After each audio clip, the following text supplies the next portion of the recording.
بسم اللہ الرحمن الرحیم۔ اللہ تبارک و تعالیٰ کے پاکیزہ ترین نام سے آغاز کرتے ہیں جو بہت مہربان نہایت رحم والا ہے۔ درس بخاری کا سلسلہ جاری و ساری ہے اور 2215 نمبر حدیث پاک پر ہم کلام کر رہے تھے، جو مشہور معروف حدیث آپ نے ہم سے سماعت فرمائی ہے اور پہلے بھی سنی ہوگی کہ تین دوست تھے، وہ محو سفر تھے تو غار کے بارش ہونے لگی، وہ غار میں چلے گئے اور ایک چٹان آ کے سامنے گر گئی، تو ان تینوں نے اس مصیبت سے نجات کے لیے آپس میں مشورہ کیا کہ کیا کریں۔ تو ایک نے کہا کہ ہم ایسے کسی نیک عمل کا وسیلہ اللہ تعالیٰ کی بارگاہ میں پیش کرتے ہیں جو اس کے نزدیک قابل قبول ہو، اور ایک روایت میں ہے کہ انہوں نے اس طرح کہا کہ جو ہم نے اخلاص سے عمل کیا ہو اس کا ہم ذکر کرتے ہیں، اور ایسے ہی ہوا، ہر ایک نے اپنے اپنے عمل کا ذکر کیا۔ تو اللہ تبارک و تعالیٰ نے ایک نے ذکر کیا تو چٹان تھوڑی سی ہٹی، دوسرے نے ذکر کیا تو زیادہ ہٹ گئی، اور تیسرے نے جب ذکر کیا تو مکمل چٹان ہٹ گئی اور ان کو راستہ مل گیا۔ تو ان کے پچھلے حصوں پہ میں نے کلام کر لیا تھا، اب انہوں نے واقعات بیان کیے۔ دوسرے واقعے پہ ہمارا کلام چل رہا تھا کہ ایک شخص نے دوسرے نے یہ بتایا کہ مجھے اپنے چچا کی بیٹیوں میں سے ایک بیٹی کے ساتھ ایسی ہی محبت ہو گئی جیسے ایک مرد کو کسی عورت کے ساتھ ہو جایا کرتی ہے، یعنی شدید عشق ہو گیا، حتیٰ کہ میں نے اس کے سامنے برائی کا ارادہ ظاہر کیا تو اس نے مجھے کہا کہ اگر تم 100 دینار لا دو تو پھر معاملہ ہو سکتا ہے، اور وہ میں نے بڑی مشکل سے جمع کر کے دے دیے۔ لیکن جب ہم تنہائی میں گئے تو اس نے مجھے اللہ کا خوف یاد دلایا اور کہا کہ تم اللہ سے ڈرو اور میرے کنوارے پن کو زائل نہ کرو، تو پھر میں نے ہٹ گیا اور میں نے پیسے بھی اس کو دے دیے اور میں اس گناہ سے باز آ گیا۔ اے اللہ، اگر اس میں میں نے تیری رضا کو ملحوظ رکھا تو چٹان کو ہٹا دے۔ تو 2/3 چٹان ہٹ گئی لیکن راستہ ابھی بھی مکمل نہ بنا۔ تو اس پر ہم کلام کر رہے تھے، ہم نے آپ کو بتایا کہ دل کا مائل ہونا غیر اختیاری ہوتا ہے، اس پہ کوئی گرفت نہیں ہے، لیکن اس کے بعد جو ہم حرکتیں کرتے ہیں ان میں گرفت کے امکانات ضرور ہوتے ہیں۔ تو میرا پچھلا پروگرام، اس سے پچھلا بھی یوٹیوب پہ ARY کی طرف سے ڈالا جاتا ہے، وہ ضرور آپ اس کو سنیں اگر آپ ابھی اس کو جوائن کیے ہوئے ہیں، تاکہ کنٹینیوسلی پچھلی چیزیں بھی آپ کو سننے کو ملیں تو آپ کو چیز سمجھ میں آئے گی۔ اس کے بعد میں نے آپ کو یہ سمجھائی دیا تھا کہ وہ لڑکی خوف خدا رکھنے والی تھی، اس نے مجبوراً یا ٹالنے کے لیے اس کو کہا کہ تم 100 دینار لا دو، اور اس نے وہ لے آیا۔ اب جب یہ تنہائی میں جمع ہوئے تو لڑکی نے اللہ کا خوف دلایا، تو جب خوف دلایا تو وہ ایسا اس شخص پہ بھی غالب ہوا کہ ساری خواہشیں، تمام شہوات جو اس پہ غالب آ رہی تھیں وہ دم توڑ گئیں اور وہ گناہ سے باز آ گیا۔ اس لیے اچھی طرح یاد رکھیں، اس مقام سے یہ چیز آپ حاصل کریں کہ ایک تو یہ کہ اگر 2 شخص مل کر گناہ کر رہے ہوں، ایک بھی اگر اس میں اللہ کا خوف رکھتا ہو تو دوسرے پہ اس کا اثر مرتب ہو سکتا ہے۔ خرابی اس وقت پیدا ہوتی ہے کہ جب کوئی دوست گناہ کر رہے ہوتے ہیں، ہم ان کو اللہ کے خوف ہی نہیں دلاتے ہیں، بعض اوقات تعاون بھی نہیں کر رہے ہوتے لیکن ان کو بھی نہیں ڈراتے ہیں کہ یا پتہ نہیں مانیں گے نہیں مانیں گے، لڑنے لگیں گے، مذاق اڑائیں گے، ہم کہتے ہی نہیں ہیں، اور بعض اوقات تو تعاون کرتے ہیں باقاعدہ برائیوں کے اندر، اور اس طرح اپنے لیے بھی گناہ جاریہ کرتے ہیں، اور جو نیکی کا حکم کرنا اور برائی سے روکنا ہم پہ اس مقام پر واجب تھا اس کو ترک کر کے گناہ گار ہوتے ہیں۔ تو یہ ضرور ہمیں خوف خدا بھی رکھنا چاہیے اور ڈرنا چاہیے۔ اللہ تبارک و تعالیٰ کے فرمان تعاونوا علی البر والتقوی ولا تعاونوا علی الاثم والعدوان کو ذہن میں رکھیں کہ نیکی اور بھلائی کے کاموں میں ایک دوسرے کے ساتھ تعاون کرو، گناہ اور زیادتی کے کام میں تعاون نہ کرو، اس کو ہمیں پیش نظر رکھنا چاہیے۔ پھر اس سے یہ بھی پتہ چلا بعض اوقات ایک شخص ہے بڑا پاپی ہے، گناہ گار ہے، ہم سمجھتے ہیں کبھی ہدایت نہیں پائے گا، لیکن کوئی ایک لمحہ ہدایت کا ہوتا ہے کہ جو ہمارے وہم و گمان میں بھی نہیں ہوتا، ہم کہتے ہیں یار یہ تو کہاں سنے گا، کہاں باز آئے گا، لیکن ہم اس کو کہتے ہیں اور وہی وقت اس کی ہدایت کا ہوتا ہے اور وہ فوراً گناہ سے باز آ جاتا ہے۔ اس لیے میں آپ سے گزارش کروں گا کہ نیکی کا حکم کرنا، برائی سے روکنا کبھی نہ چھوڑیں۔ وہ ماں باپ بھی نہ چھوڑیں کہ جو اولاد بے راہ روی کی طرف چلے جائے تو مایوس ہو جاتے ہیں کہ بھئی یہ تو کبھی نہیں سنبھلے گا، کہیں ہو سکتا ہے وہی نازک لمحہ ہو، اسے کہیں چوٹ لگی ہو، وہ چوٹ سے مراد ظاہری چوٹ نہیں، دل پہ کوئی چوٹ لگی اور وہ سوچ ہی رہا تھا یہ میں نے غلط کر دیا سارا، اور آپ کو تو نہیں پتہ کوئی چوٹ لگی ہے، آپ نے اس کو ویسے نظر انداز کر دیا، حالانکہ یہ وہ وقت تھا کہ اس کو سہارا دیتے تو اس وقت دل نرم بھی تھا آپ کا، آپ کی بات سے وہ جلدی مائل ہو جاتا۔ اور بعض اوقات ایسا ہی ہوتا ہے کہ اگر ہم جب اسی وقت اس کو تلقین کرتے ہیں تو دل تو پہلے نرم تھا، فوراً نصیحت قبول کر لیتا ہے اور انسان برائی کو چھوڑ دیتا ہے۔ میری تقریباً 30 سال الحمدللہ رب العالمین 30 سال سے زائد تبلیغی عمر ہے، میں نے مسلسل تبلیغ کی ہے، اور اس میں ہم نے یہ دیکھا ہے کہ ہزارہا بڑے بڑے گناہ گار لوگ وہ گناہ سے باز آ گئے ہیں، سمجھایا ہے تو گناہ سے باز آ گئے ہیں۔ مایوس نہیں ہونا چاہیے، کوشش جاری رکھنی چاہیے۔ جیسے اس بچی نے ایک ایسے وقت میں، پہلے بھی نہیں، ایسے وقت میں کہ اب گناہ کی راہ میں کوئی رکاوٹ نہیں، یہ بڑا مشکل لمحہ ہوتا ہے کہ جب انسان ہر طرح کی رکاوٹیں عبور کر کے بالکل اپنے برے مقصد کو حاصل کرنے کے قریب ہو، اس وقت باز رہنا بہت مشکل کام ہے۔ بہت سے لوگ جو ہیں وہ جن سے مخالف کو مائل کرنے میں ناکام رہتے ہیں، تو وہ تھوڑا عرصہ کوشش کرتے ہیں، پھر مایوس ہو کے پیچھے پلٹ جاتے ہیں۔ اچھی چیز ہے، پلٹ گئے نا پیچھے، پہلی بات آگے نہیں بڑھنا چاہیے تھا لیکن پلٹ گئے، بہت اچھی بات ہے۔ لیکن اس میں اکثر آپ کا کمال نہیں، وہ تو مقصود ہی ہاتھ میں نہیں آیا، مچھلی جال میں نہیں پھنسی تو آپ جال سمیٹ کے چلے گئے گھر کے اندر۔ کمال تو یہ تھا کہ پھنس جاتی اور پھر آپ چھوڑ دیتے، مثال کے طور پر یہ میں آپ سمجھا رہا ہوں۔ تو گناہ کے قریب ہو کر پھر انسان گناہ سے بچے، یہ اس سے بڑا کمال ہے۔ لیکن یہ بھی میں ترغیب نہیں دے رہا ہوں کہ آپ اس کمال کی تلاش میں بولیں کہ مفتی صاحب نے کہا تھا پہلے گناہ کے اگر کمال تک پہنچ کر قریب پہنچ کے پھر آدمی چھوڑے بڑا کمال ہے، تو میں بھی ایسے کروں گا، پہلے گناہ کے قریب تک پہنچ جاؤں پھر چھوڑ کر دکھاؤں گا تاکہ بہت بڑا کمال ہو۔ ارے بھائی ایسا نہ کیجیے گا، کیونکہ انسان بعض اوقات اپنے بارے میں بڑی خوش فہمیوں میں مبتلا ہوتا ہے، لیکن شیطان ایسی پٹکی مارتا ہے، ایسا اٹھا کے پٹکتا ہے انسان کو کہ اچھے پیچھے ہٹنے نہیں پاتے اور گناہ میں مبتلا ہو جاتے ہیں۔ تو رزق نہ لیں، پہلے سے انسان کو پیچھے ہونا چاہیے۔ لیکن بہرحال ہمیں کسی برے سے مایوس نہیں ہونا چاہیے۔ کوئی شرابی ہے، زانی ہے، جواری ہے، کتنے ایسے بھی لوگ مجھے ملے ہیں جنہوں نے اپنا معافی ضمیر ذکر کیا ہے کہ صاحب کثرت سے زنا کیا ہم نے، لیکن اب میں بڑا نادم ہوں، شرمندہ ہوں۔ اچھا اب اس کے دوستوں سے پوچھو تو وہ تو یہی کہیں گے بھائی بہت پاپی آدمی، یہ نہیں باز آئے گا۔ لیکن اس وقت اس کا دل نرم ہے، یقیناً اللہ تعالیٰ نے اس کے دل میں بات ڈالی تو اس نے ہم سے شیئر کر لی کہ میں نے بڑے زنا کیے ہیں، اب میری توبہ ہوگی کہ نہیں ہوگی۔ اس کا مطلب یہ ہوا کہ دیکھیں بعض لوگ اس کو دیکھیں گے جو قریبی لوگ ہیں، کہیں گے یہ باز نہیں آئے گا، مایوس، لیکن ثابت ہوا کہ نہیں، وہ بھی ہدایت کی طرف آ سکتا ہے۔ اس کے دل میں اللہ نے خیال ڈالا، اس نے ہم سے شیئر کر لیا، پھر ہم اس کو پیار محبت سے سمجھاتے ہیں کہ ٹھیک ہے جو گناہ ہوا آپ نے بہت برا کیا، اس پہ اللہ کی بارگاہ میں توبہ کریں، لیکن کمال اب آپ کا یہ ہے کہ آپ اس کو چھوڑ کر اس طرف آئیں، اور اب آپ کو یہ سٹیپس لینے ہوں گے۔ خالی بیٹھ کے آپ چاہیں کہ آپ کچھ بھی محنت نہ کریں اور آسمانی کوئی ایک دم رحمت کی چھڑی آ جائے اور آپ کو ٹنگ لگے اور آپ ایک دم پپو بن جائیں اور نیک پرہیزگار بن جائیں، ایسا نہیں ہوگا، محنت کرنی پڑے گی۔ اب آپ اس طرف آئیں، بڑے مزے کر لیے، اب نفس کو کہیں کہ تو نے جتنے مزے کیے اتنی مشقت بھی اٹھا، پھر انشاءاللہ راحت ہی راحت ہے۔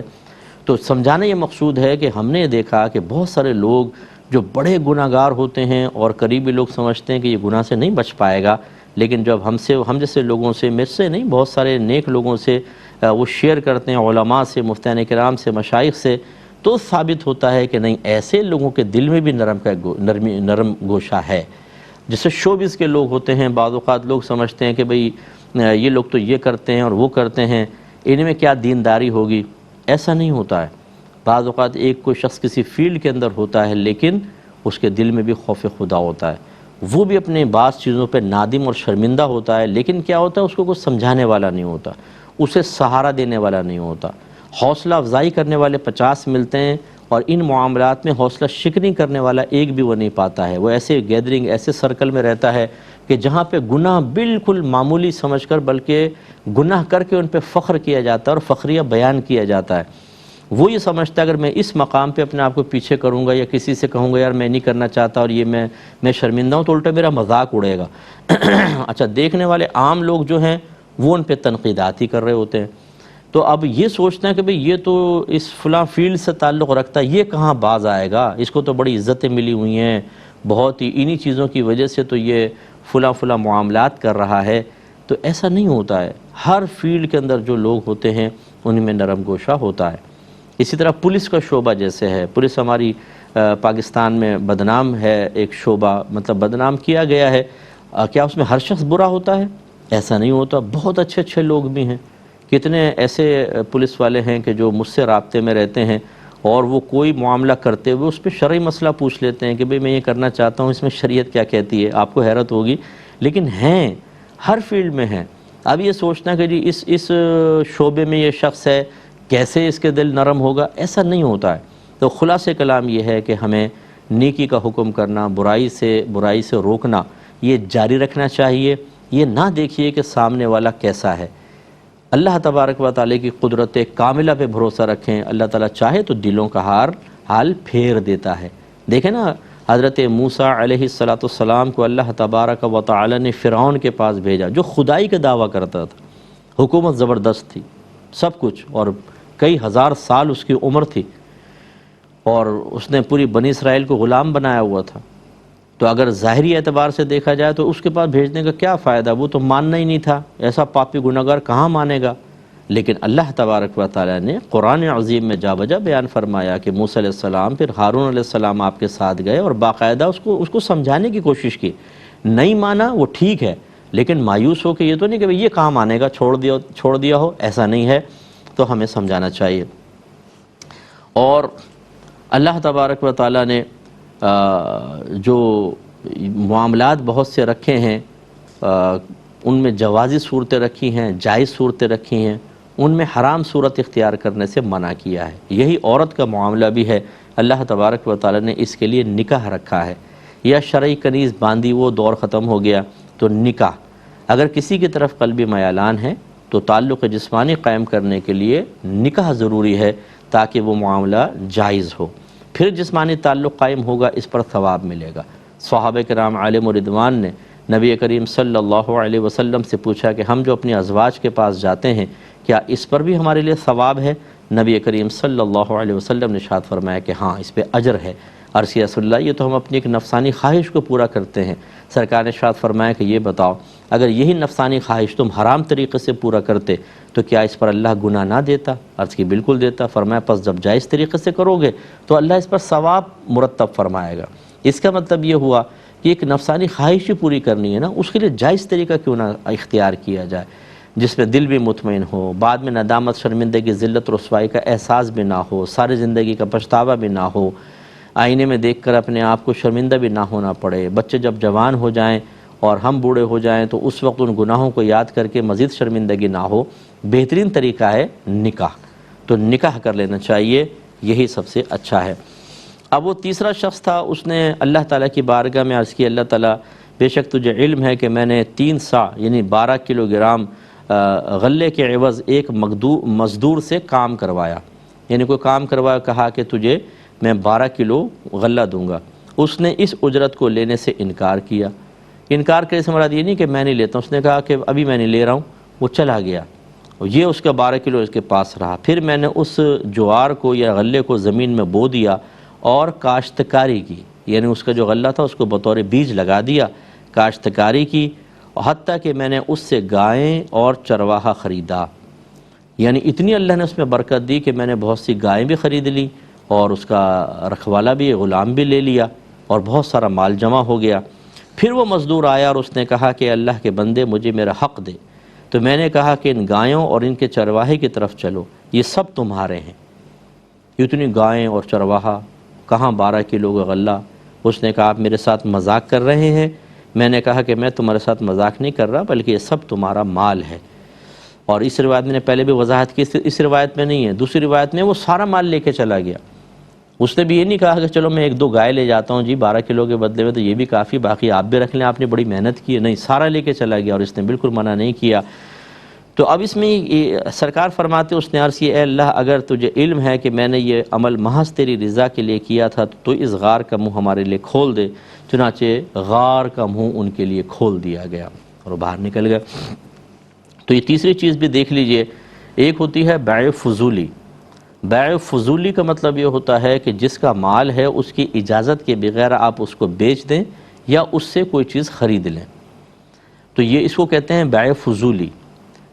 اور یہ بیع موقوف ہوتی ہے کہ قائم رہے گی، یہ ختم ہو جائے گی جس کا مال ہے اس کی اجازت پر۔ مثال کے طور پہ آپ نے ایک اسکوٹر میرے پاس رکھوایا، وہ اسکوٹر ہے 25,000 کی، آپ نے کہا 25,000 کی ہے لیکن مجھے اس کے 30,000 ملے، تو میں نے وہ اسکوٹر کسی کو بیچ دی۔